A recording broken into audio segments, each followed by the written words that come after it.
Hello everyone, ये video Emily Bronte के एक फेमस नॉवेल वुथरिंग हाइट्स के बारे में है। एमिली ब्रॉन्टे 19वीं सेंचुरी इंग्लिश लिटरेचर के एक फेमस नॉवेलिस्ट के रूप में जानी जाती है। इनका जन्म 30 जुलाई 1818 को थॉर्नटन, यॉर्कशायर, इंग्लैंड में हुआ। ये पैट्रिक ब्रॉन्टे के 6 चिल्ड्रन में 5th थी। एलिजाबेथ, मैरिया, शार्लेट और एनी ब्रॉन्टे इनकी सिस्टर थी। वहीं पैट्रिक कॉर्नवेल इनके भाई थे। एमिली ब्रॉन्टे की बहनों में शार्लेट ब्रॉन्टे भी एक फेमस नॉवेलिस्ट हुई 19वीं सेंचुरी में, और इनका नॉवेल जेन एयर काफी पॉपुलर हुआ। एमिली ब्रॉन्टे का एजुकेशन लार्जली उनके घर पे उनके फादर के द्वारा दिया गया। एमिली ब्रॉन्टे का ये जो नॉवेल है वुथरिंग हाइट, ये गॉथिक नॉवेल के रूप में काफी फेमस है, क्योंकि इस टाइप के नॉवेल में आपको सुपरनैचुरल एलिमेंट्स देखने को मिलते हैं। साथ ही साथ सरप्राइजिंग और सेंसेशनल इंसिडेंट्स के लिए गॉथिक नॉवेल जाना जाता है। गॉथिक नॉवेल में मल्टीपल कैरेक्टर्स का डेथ होता है। इन सब रीजन से इसे गॉथिक नॉवेल कहा जाता है। यह नॉवेल 1847 में एमिली ब्रॉन्टे के पेन नेम एलिस बेल के रूप में पब्लिश हुआ, और ठीक एक साल बाद यानी 1848 को एमिली ब्रॉन्टे का डेथ भी हो जाता है। इस नॉवेल में आपको 2 फैमिलीज का स्टोरी देखने को मिलेगा। एक फैमिली है अंशा फैमिली और दूसरा फैमिली है लिंटन फैमिली। साथ ही साथ इन दोनों फैमिली का टर्बुलेंट रिलेशन है। अंशा के जो अडॉप्टेड बेटे हैं हेथक्लिफ, उनके साथ। हेथक्लिफ इस नॉवेल में सेंट्रल कैरेक्टर है। इस नॉवेल में आपको मेंटल, फिजिकल क्रूएलिटी देखने को मिलता है। साथ ही साथ ये नॉवेल फेमस है अपने ट्रेजिकली एंड के लिए। इस नॉवेल में आपको डिफरेंट थीम देखने को मिलते हैं, like morality, childhood, love, race, religion, class conflict. यहाँ कैरेक्टर का लिस्ट है, जिसमें मिस्टर अंशा और मिसेस अंशा ये दोनों ऑनर है वुथरिंग हाइट्स के। वुथरिंग हाइट्स एक घर है जिसके ये ऑनर है, और ये दोनों वाइफ हस्बैंड है। साथ ही साथ पेरेंट है कैथरीन अंशा, हिंडले अंशा के, और हेथक्लिफ इनका एडॉप्टेड सन है। तो हेथक्लिफ प्रोटैगोनिस्ट भी है इस नॉवेल का। फ्रांसिस अंशा हिंडले की वाइफ है, और हेयरटन अंशा हिंडले अंशा और फ्रांसिस अंशा के बेटे हैं। वहीं मिस्टर लिंटन और मिसेस लिंटन वाइफ हस्बैंड है, और ऑनर है थ्रस्कॉस ग्रेंज, एक दूसरा घर है उसके, और ये दोनों पेरेंट है इजाबेला और एसगर के। एसगर लिंटन बेटे हैं मिस्टर लिंटन के, वहीं इजाबेला लिंटन डॉटर है मिस्टर लिंटन की। कैथरीन अंशा और एसगर लिंटन की डॉटर है, और लिंटन जो हेथक्लिफ है वो इजाबेला लिंटन और हेथक्लिफ के बेटे हैं। एलन डीन और नेली डीन, जिसे दोनों एक ही नाम है, एक ही कैरेक्टर का नाम है, ये हाउसकीपर थी पहले वुथरिंग हाइट में, फिर थ्रस्कॉस ग्रेंज में, और उसके बाद फिर ये वुथरिंग हाइट जाती। साथ ही साथ ये काफी पॉपुलर कैरेक्टर है, और ये नरेटर भी है इस फिक्शन की। मिस्टर लॉकवुड एक टेनेंट है, किराएदार है थ्रस्कॉस ग्रेंज में, और जोसेफ सर्वेंट है वुथरिंग हाइट्स के। जैसा कि आप यहाँ देख रहे हैं, 2 घर है, दोनों घर यॉर्कशायर में है। तो एक घर है वुथरिंग हाइट, दोनों के बीच में अच्छा खासा डिस्टेंस, और दूसरा घर है थ्रस्कॉस ग्रेंज। तो थ्रस्कॉस ग्रेंज में लिंटन फैमिली रहते हैं, वहीं वुथरिंग हाइट में अंशा फैमिली रहते हैं। The novel starts in the year 1801 with mister Lockwood. तो ये नॉवेल का जो स्टार्टिंग है वो 1801 में होता है, जब मिस्टर लॉकवुड थ्रस्कॉस ग्रेंज को किराए पे लेते हैं, उस घर को। यॉर्कशायर में वो घर है, और उसके बाद किराए पे लेने के बाद वो अपने लैंडलॉर्ड हेथक्लिफ के फार्म हाउस जाते हैं, जिसके फार्म हाउस का नाम है वुथरिंग हाइट, जो घर है वहाँ पे। और वहाँ जाने के बाद उनका मुलाकात कैथी लिंटन, जोसेफ और हेयरटन से होता है। इस नॉवेल में आपको 3 जनरेशन का स्टोरी देखने को मिलता है, जिसमें फर्स्ट जनरेशन में ऑनर जो है मिस्टर अंशा और मिसेस अंशा, जो ऑनर है वुथरिंग हाइट्स के। वहीं जो थ्रस्कॉस ग्रेंज के जो ऑनर है मिस्टर लिंटन और मिसेस, ये फर्स्ट जनरेशन में। वहीं सेकेंड जनरेशन में आपको मिलता है एसगर लिंटन, इजाबेला, और सेकेंड जनरेशन में ही आपको हेथक्लिफ है। उसके बाद हिंडले अंशा और कैथरीन अंशा है। और थर्ड जनरेशन में आपको कैथी लिंटन, जोसेफ और हेयरटन है। सो ये वहाँ जाने के बाद जब लॉकवुड वुथरिंग हाइट जाते हैं अपने लैंडलॉर्ड यानी हेथक्लिफ से मिलने, तो वहाँ जाने के बाद काफ़ी ज़्यादा स्नोइंग और रेनिंग होने लगता है, और लॉकवुड को हेथक्लिफ रिक्वेस्ट करते हैं कि वो आज यहीं रुक जाए। लॉकवुड लॉकवुड को कैथरीन का रूम दिया जाता है, और वहाँ जाने के बाद एक डायरी पड़ा रहता है टेबल पे, तो और वो डायरी कैथरीन अंशा का रहता है। उसको देख करके वो पढ़ना शुरू करता है, और पढ़ते पढ़ते उसे नींद आ जाता है, और रात में उसे एक नाइट में आता है, जिसमें कैथरीन अंशा की गोस्ट रिक्वेस्ट करती रहती है विंडो से कि उसको इंटर करना है घर में। और जब ये बुरा सपना वो देखता है, उसके बाद वो जोर से चीखने चिल्लाने लगता है, और उसका हेल्प करने के लिए हेथक्लिफ आता है।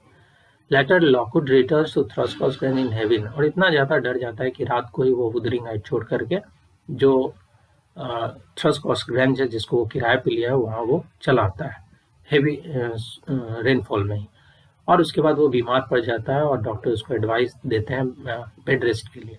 During his health recovering he request his housekeeper Nelly Dean to tell the story of Heathcliff स्टैन्सफील्ड।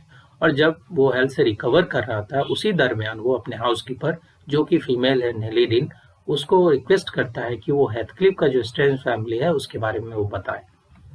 तब जा करके हम लोग को ये जो उदरिंग हाइट से रिलेटेड स्टोरी है वो नेली डिन के माध्यम से जानने को मिलता है। नेली डिन ये सारा जो भी इंसिडेंसेस हुआ उसके बारे में लॉकवुड को बताती है और वो 30 इयर्स पहले का घटना बताना शुरू करती है। उस समय वो बताती है कि किस टाइप से जो अंशा फैमिली थे उसमें हेड थे मिस्टर और मिसेज अंशा, ये दोनों ऑनर थे उदरिंग हाइट के, और इन्हीं के जो चिल्ड्रन थे हिंडले और कैथरीन अंशा। और उस समय नेली डिन उस घर की सर्वेंट थी। तो ये सारा चीज नैरेट करती है, ये सारा चीज लॉकवुड को बताती है। और ये भी बताती है कि मिस्टर जो अंशा थे वो एक बार लिवरपूल जाते हैं अपने बिजनेस के सिलसिले में, और वहां जाने के बाद उनका मुलाकात एक ऑर्फन चाइल्ड से होता है जिसका नाम हेथक्लिफ रहता है, और उसको लेकर के वो उदरिंग हाइट चले आते हैं। और धीरे धीरे मिस्टर अंशा का जो लगाव है हेथक्लिफ के प्रति वो बढ़ता चला जाता है और उसको अपना बच्चे की तरह वो ट्रीट करने लगते हैं। इस सब को देख करके मिस्टर अंशा के जो अपने बच्चे रहते हैं लाइक हिंडले, कैथरीन और मिस्टर अंशा की जो वाइफ है मिसेज अंशा, ये काफी जेलस फील करती है। लेकिन जब मिसेज अंशा का डेथ हो जाता है उसके बाद मिस्टर अंशा अपने बच्चों को नेग्लेक्ट करना शुरू कर देते हैं और हेथक्लिफ को ज्यादा प्यार करने लगते हैं, क्योंकि उनको सब कुछ पता रहता है कि किस टाइप से उनकी वाइफ हेथक्लिफ को इग्नोर करती थी और किस टाइप से उनके अपने बच्चे उससे जेलस करते थे। सो मिस्टर अंशा को लगता था कि हेथक्लिफ को और ज्यादा प्यार का जरूरत है, इस कारण वो अपने बच्चे को नेग्लेक्ट करते हैं। इस सबको देखते हुए हिंडले बार बार हेथक्लिफ को मारता पीटता रहता है। To see Hindley's behaviour towards Heathcliff, Catherine becomes Heathcliff close friend.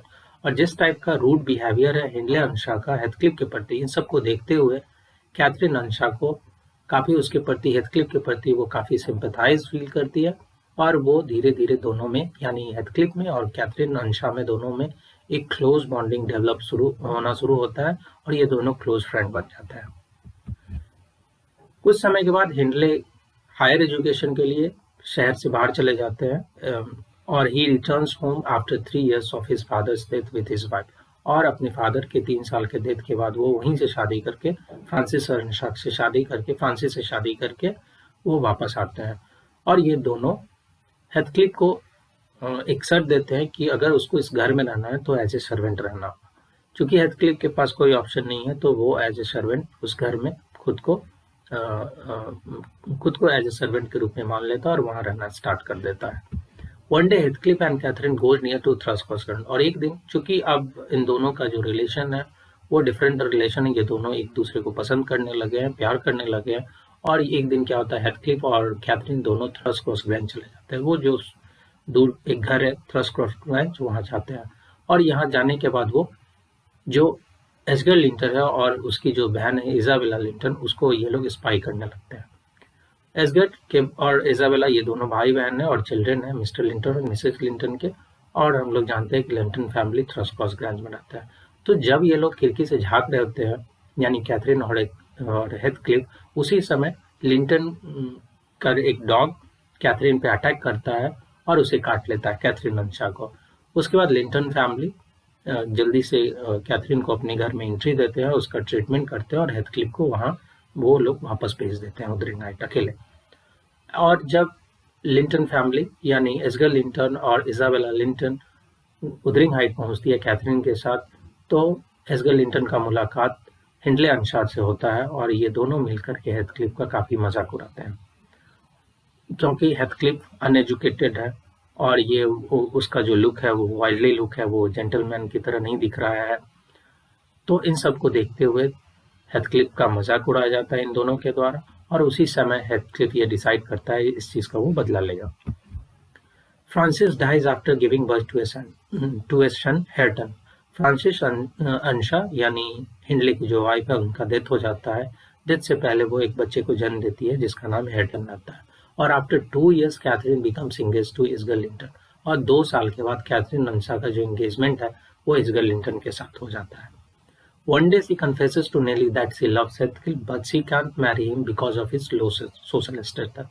So एक दिन कैथरीन अंशा और नेली डिन जो नरेटर है, ये दोनों, चूंकि वो नरेटर है, वो स्टोरी को नरेट कर रही है, तो बता रही है कि किस टाइप से एक दिन कैथरीन अंशा इस बात को कन्फेस करती है नेली डिन से कि वो प्यार करती है हेथक्लिफ से, लेकिन शादी वो करेगी एजगर लिंटन से, और उसका एंगेजमेंट भी हो गया।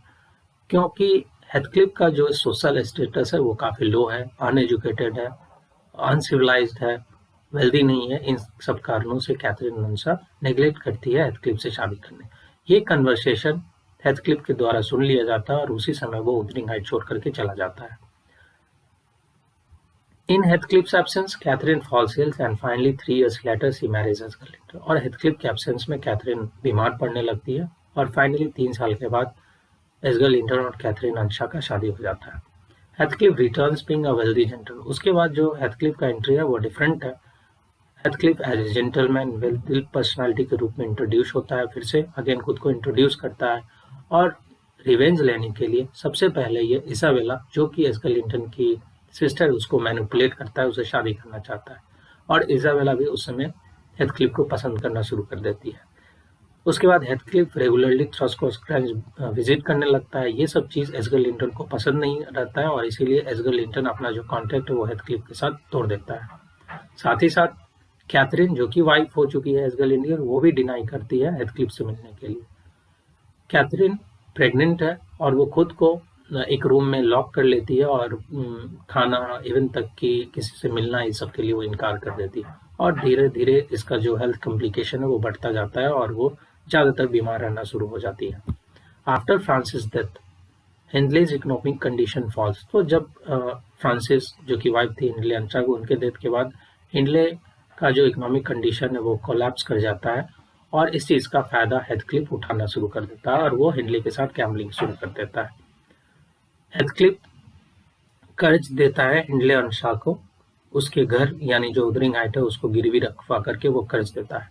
अगर एक एग्रीमेंट होता है कि अगर वो पैसे समय पर नहीं देगा तो उदरिंग हाइट हेथक्लिफ का हो जाएगा, तो इस शर्त पे उसको पैसा देता है। On the other hand he elopes with Isabella to marry but their relationship fails and they soon did।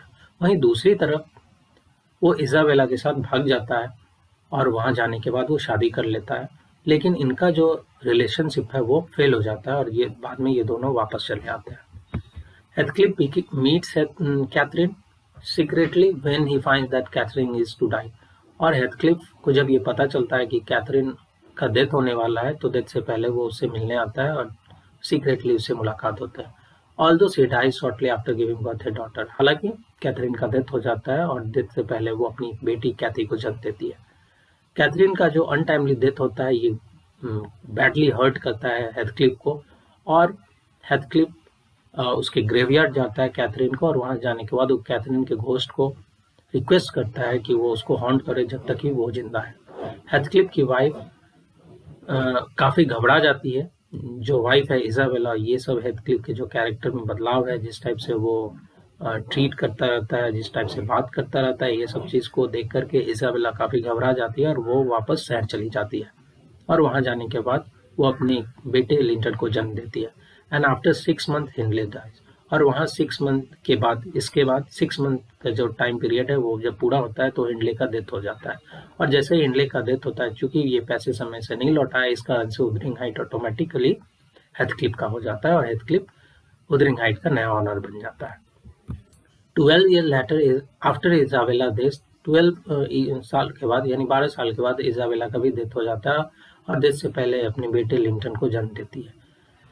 Linton is brought back by his maternal uncle Edgar as Thruskoscar to live with Cathy।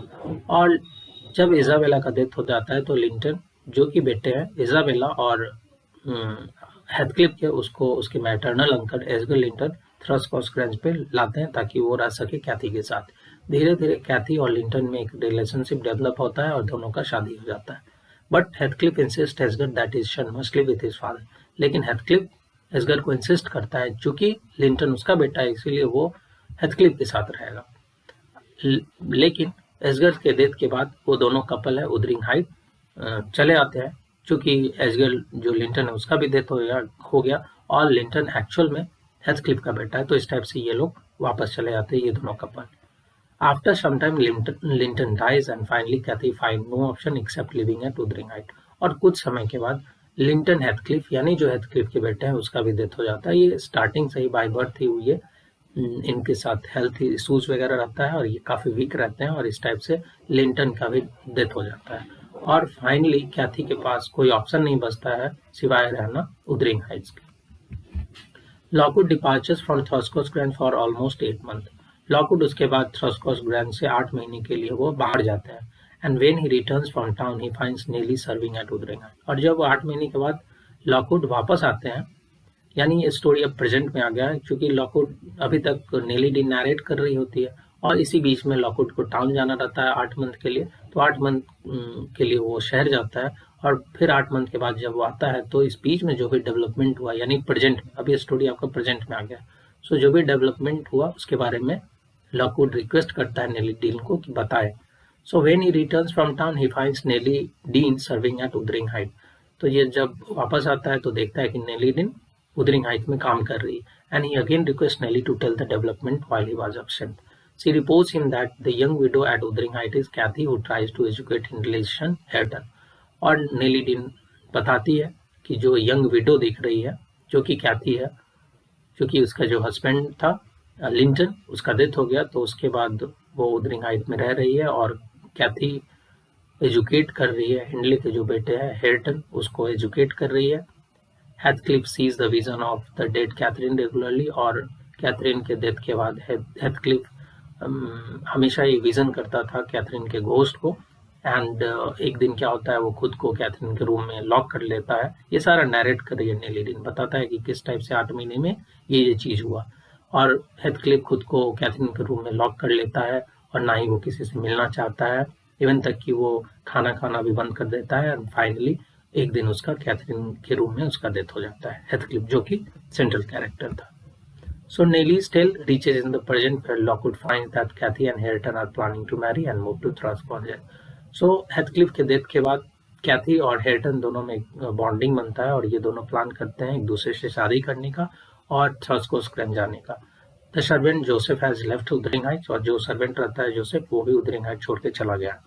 She tells him that the local peoples have seen the ghost of Catherine and Heathcliff wanting together. Nelly Dean ये भी बताती है कि local जो people है वो देखे हैं जो घोस्ट है कैथरीन और हेथक्लिफ का, दोनों डेथ कर गए, तो उनके जो घोस्ट है उनको जो लोकल पीपल है वो देखे हैं कि वो लोग इधर से उधर मतलब उस एरिया में घूम रहे हैं। At last Lockwood goes to grave of the Catherine, Edgar and हेथक्लिफ।